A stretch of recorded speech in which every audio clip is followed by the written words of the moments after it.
अगर आपके बॉडी पर अचानक से छोटे छोटे लाल दाग निकल आए जो पानी की बूंद की तरह फैले हुए हैं और 1 से 2 हफ्ते पहले आपको गले का दर्द या इन्फेक्शन हुआ है, तो हो सकता है आपको गट्टेड सोरियासिस हो। मैं हूँ डॉक्टर जुल्करन मंसूरी, आपका skin and hair care expert from Manosalwa clinic Sonbhadra.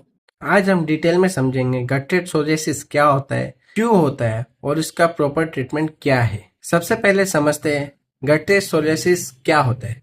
गट्टेड word ये लैटिन वर्ड से आया है जिसका मतलब होता है ड्रॉप लाइक। इस टाइप के सोरियासिस में स्किन पर छोटे छोटे राउंड पिंक या रेड ड्रॉप लाइक जख्म हो जाते हैं।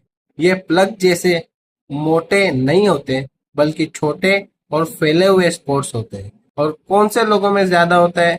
गट्टेड सोरियासिस यूजुअली बच्चों में, यंग एडल्ट्स में ज्यादा दिखाई देता है और सबसे इम्पोर्टेंट ट्रिगर इसका स्ट्रेप्टोकोकल इन्फेक्शन होता है। इस तरह के पेशेंट में 1 से 2 हफ्ते पहले थ्रोट इन्फेक्शन हुआ होता है और उसके बाद बॉडी पर रैशेस डेवलप हो जाते हैं, जिससे हमें गट्टेड सोरियासिस का डाउट स्ट्रांग हो जाता है। सिम्टम्स जो होते हैं ये छोटे छोटे रेड रीजन होते हैं और जो फाइन क्लेरी सरफेस होता है ज्यादातर पेट पर, हाथों पर, पैरों पर होते हैं।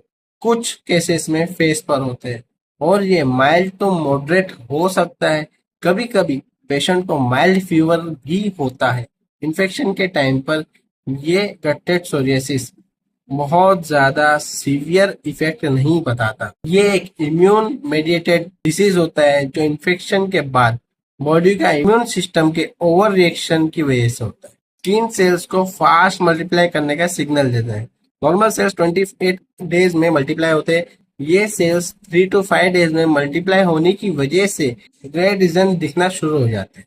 क्या ये परमानेंट होता है? इंपॉर्टेंट बात सुन लीजिए। गट्टेड सोरियासिस के केस में सेल्फ टाइमिंग हो सकता है, मतलब 2 से 3 महीने में इम्प्रूव हो सकता है अगर ट्रिगर को कंट्रोल किया जाए। कुछ पेशेंट में ये क्रोनिक प्लग सोरियासिस में कन्वर्ट भी हो सकता है। इसलिए अर्लियर डायग्नोसिस करना बहुत जरूरी है और जितना हो सके उतना जल्दी मैनेजमेंट करना जरूरी है। डायग्नोसिस करेक्ट होना इस डिसीज में बहुत ज्यादा मैंडेटरी है। अगर मिस डायग्नोसिस हो जाए तो रॉन्ग मेडिकेशन दी जा सकती है। क्लिनिकल एग्जामिनेशन में देखा जाए तो एएसओ टाइटर टेस्ट कभी कभी हाई होता है। रेयर केसेस में स्किन बायोप्सी की जाती है। मोस्टली एक्सपीरियंस डर्मेटोलॉजिस्ट सिर्फ क्लिनिकल पैटर्न से ही डायग्नोस कर लेते हैं। ट्रीटमेंट क्या है? ट्रीटमेंट डिपेंड करता है कि किस सीवियरिटी में पेशेंट आपके पास आया है। माइल्ड केस में आया है तो topical steroid, vitamin D analogues, moisturiser अगर इन्फेक्शन एक्टिव रहा तो, और कुछ प्रॉपर एंटीबायोटिक्स जो इन्फेक्शन को कवर करे वो दी जाती है। मॉडरेट केस में फोटोथेरेपी दी जाती है। सीवियर केस में सिस्टमेटिक थेरेपी कंसिडर की जा सकती है। सेल्फ मेडिकेशन बिल्कुल अवॉइड कीजिए। स्टेरॉइड क्रीम का गलत यूज उस चीज को बढ़ा सकता है। अगर आपको रिसेंटली थ्रोट इन्फेक्शन हुआ है तो उसको इग्नोर ना कीजिए, और अगर उसके बाद ही आपको ये एलर्जी आ रही है तो तुरंत अपने डर्मेटोलॉजिस्ट को कंसल्ट कीजिए, क्योंकि ये इन्फेक्शन पूरे बॉडी पर फैल सकते हैं। गट्टेड सोरियासिस कंटिन्यूअस नहीं होता, एक से दूसरे को नहीं फैलता।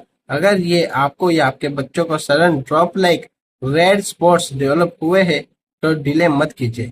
अर्लियर ट्रीटमेंट से प्रोलॉन्ग कॉम्प्लिकेशन प्रिवेंट किए जा सकते हैं।